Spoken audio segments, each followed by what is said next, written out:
Olá, estamos aqui em mais uma aula preparatória para concursos na área da educação. Lembrando que o tema da nossa aula é LDB e estamos no título 5. O título 5 irá falar sobre os níveis e das modalidades de educação e ensino. Então acompanhe aí comigo mais uma aula. Lembrando que essa é a aula 6 e essa aula 6 será dividida em 3 partes. O capítulo 1 do título 5 fala o seguinte, da composição dos níveis escolares. Então, no artigo 21, ele vai falar a educação escolar, será composta de educação básica, formada pela educação infantil, ensino fundamental e ensino médio. E no inciso 2 ele vai falar sobre a educação superior. Então, a educação escolar ela está englobada entre a educação básica e a educação superior. Lembrando que a educação básica está englobando a educação infantil, o ensino fundamental e o ensino médio. Então, iremos fazer um resumo dos artigos 22 ao artigo 28 e depois iremos pontuar eles na íntegra. Então, se você quer parar, tirar um print, copiar, tá? Você pode pausar o vídeo a qualquer momento e anotar esse resumo, ok? Então, vamos lá comentar sobre os principais pontos do artigo 22 ao artigo 28 da LDB.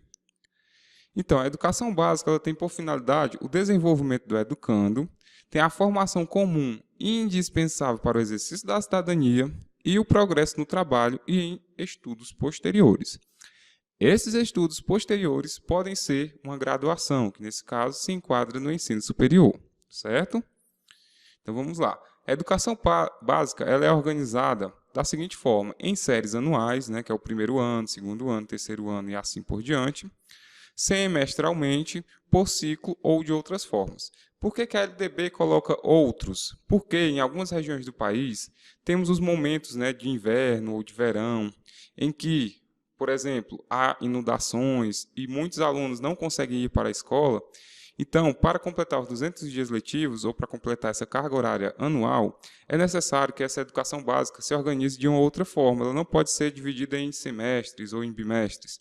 Ela tem que ter uma alternativa para esses meses em que há, por exemplo, o alagamento das escolas, que pode acontecer em alguns municípios do nosso Brasil. Então, a carga horária no ensino fundamental e no ensino médio é o mínimo de 800 horas, sem contar o tempo de avaliações finais. Lembrando, gente, que esse é um ponto muito importante. Eu, no concurso que teve do Estado do Ceará em 2018, fiquei fora da segunda fase porque eu errei uma questão, que falava sobre a carga horária do ensino fundamental e do ensino médio. A questão falava o seguinte, no ensino fundamental e no ensino médio, o mínimo de 800 horas contando o tempo de avaliações. Então, lá tinha contando o tempo de avaliação. Ele tirou o 100 da questão, sem contar. Então, foi por isso que eu errei a questão, tá? Então, essa questão, preste muita atenção nesse detalhe. A partir de 2 de março de 2017, a carga horária do ensino médio deverá ser ampliada para 1.400 horas de forma progressiva, ou seja, aos poucos, a cada ano será incrementado algumas disciplinas até complementar essa carga horária anual. E a classificação, a classificação do estudante ela pode dar por promoção, por transferência ou mediante avaliação.